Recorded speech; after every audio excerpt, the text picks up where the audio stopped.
Hoy en día se habla demasiado de autopublicación y tanto se ha propagado la tendencia a que el mismo escritor haga las veces de editor que, según algunos informes, la cantidad de libros autopublicados es mayor al número de los editados por las casas editoriales.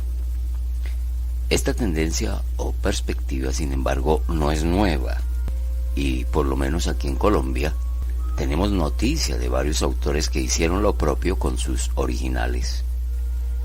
José María Vargas Vila es uno de ellos, y recuerdo un poeta que durante mucho tiempo vivió en México, Germán Pardo García, que no solo se publicó a sí mismo, sino que lo hizo a través de unas ediciones absolutamente preciosas. Las tuve en mis manos.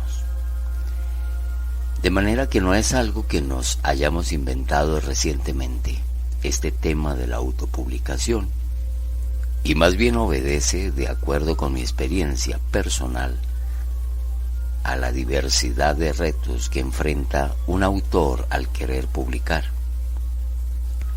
Se presentan una serie de retos e inconvenientes. No es absolutamente cierto que las editoriales sean los lugares más incluyentes. Asimismo, los editores no se encuentran a la vuelta de la esquina.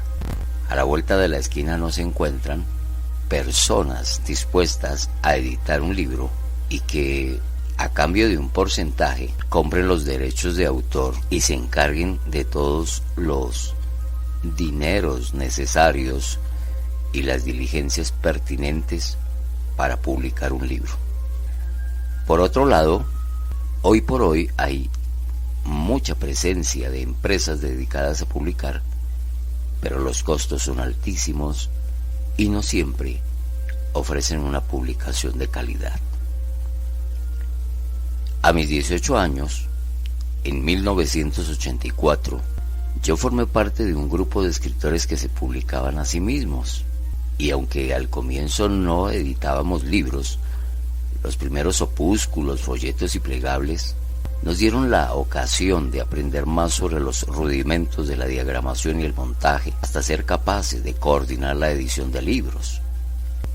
Al comienzo, todo lo hacíamos de manera muy manual, montando uno a uno los elementos sobre las hojas de los artes. Los encabezados, los textos mecanografiados, las viñetas e ilustraciones que los acompañaban, y después de quedar impecables, los duplicábamos por el sistema de offset o multicopia. A veces también cortábamos los pliegos, grapábamos y encuadernábamos. Todo eso y mucho más lo hacíamos, hasta que vinieron los computadores y muchos aprendimos las herramientas del diseño gráfico para hacer lo mismo de modo más práctico y eficaz. Vinieron las impresoras láser y otros facilitadores del mundo gráfico y nos percatamos de que no era menester hacer grandes tirajes, hacer tirajes de 1.000.000, 2.000 o 500 ejemplares, sino estrictamente los que requeríamos, 10, 20 o a lo sumo 50. Es decir, que podíamos imprimir bajo demanda.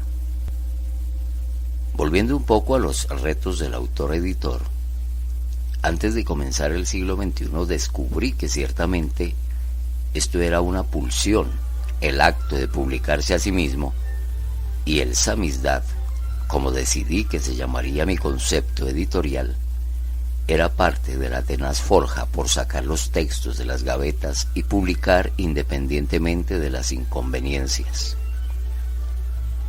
De hecho, la palabra samizdat, tomada de la literatura rusa, se refiere a las publicaciones que desatienden la censura y se extiende a las que superan los filtros de la industria editorial, simplemente porque el autor lo financia y se adelanta a expresar públicamente lo que de otra manera daría muchas vueltas y rodeos u oficialmente no sería posible.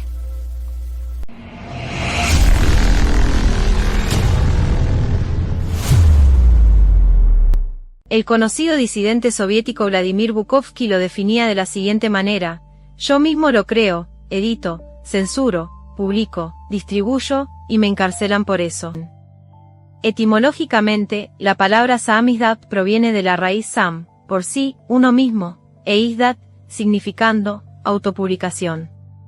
El término fue acuñado como un juego de palabras creado por el poeta ruso Nikolai Glaskov en la década de 1940, quien mecanografiaba copias de sus poemas indicando en su primera página, Samsevchaizdat, algo así como yo, por mí mismo editores, en una analogía con los típicos nombres de las editoriales. La literatura autopublicada y autodistribuida tiene una larga historia, pero el fenómeno Samizdat es único y exclusivo del periodo posterior a Stalin, en la URSS y otros países con sistemas socioeconómicos similares. Bajo la censura convertida en política pública de un Estado policial, estas sociedades hicieron uso de una auténtica literatura subterránea, no solo para realizar análisis introspectivos, sino también como vehículo para practicar o canalizar una peculiar, variante limitada, de la libre expresión, manifestando ideas y opiniones que eran prácticamente imposibles de expresar públicamente. Algunos escritos considerados comprometidos fueron originalmente publicados por editoriales estatales del régimen soviético. Un ejemplo notable es la novela Un día en la vida de Iván Denisovich, de Alexander Solzhenitsyn, publicada inicialmente en la revista literaria Nový Mir en 1962. Al notarse que la obra contenía una dura crítica contra el sistema carcelario soviético, fue censurada y retirada de circulación, encontrando su único camino de difusión a través del Samizdat. No todo lo que se publicaba mediante el Samizdat tenía contenido políticamente incorrecto o de abierta oposición al régimen comunista soviético. Había relatos eróticos o cómicos con suficientes elementos de sátira social que los hacían reprobables para el gobierno soviético.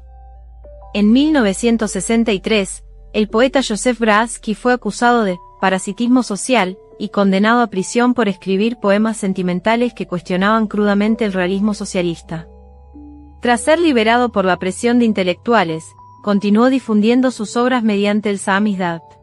El funcionamiento del Samizdat resultaba notable debido al severo control que las autoridades soviéticas mantenían sobre todos los medios de reproducción escrita, como imprentas, fotocopiadoras y papel para copias. El acceso a estos recursos estaba seriamente restringido y limitado a personal de confianza en instituciones estatales.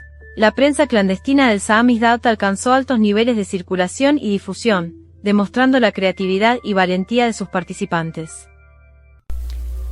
Inspirado por el Samizdat, he publicado varios libros, incluso de un poeta del que aprendí mucho del oficio de editor, Javier Huérfano. Yo mismo hice todo lo pertinente con mi trabajo y finalmente di al público los 6 libros de mi investigación. Pero también debo decir que este año 2024 ha sido muy grato para mí trabajar a una voz con el proyecto Daniva, concebido por Claudia Janet Medina, para darle camino a su pulsión de concretar y hacer realidad lo que para ella era un sueño. Concretar la pulsión de ver impreso y publicado el primero de sus títulos, como es el caso de Las aventuras de Daniva. De manera que sí se pueden hacer maravillosas cosas independientemente, y ser autor-editor es algo que está al alcance del autor con tesón que no se sienta a esperar que las puertas de la industria editorial se abran de par en par. Felicitaciones a Claudia. No es un sueño, como digo, es la voluntad del autor que quiere ver reflejados sus escritos y los puede imprimir independientemente.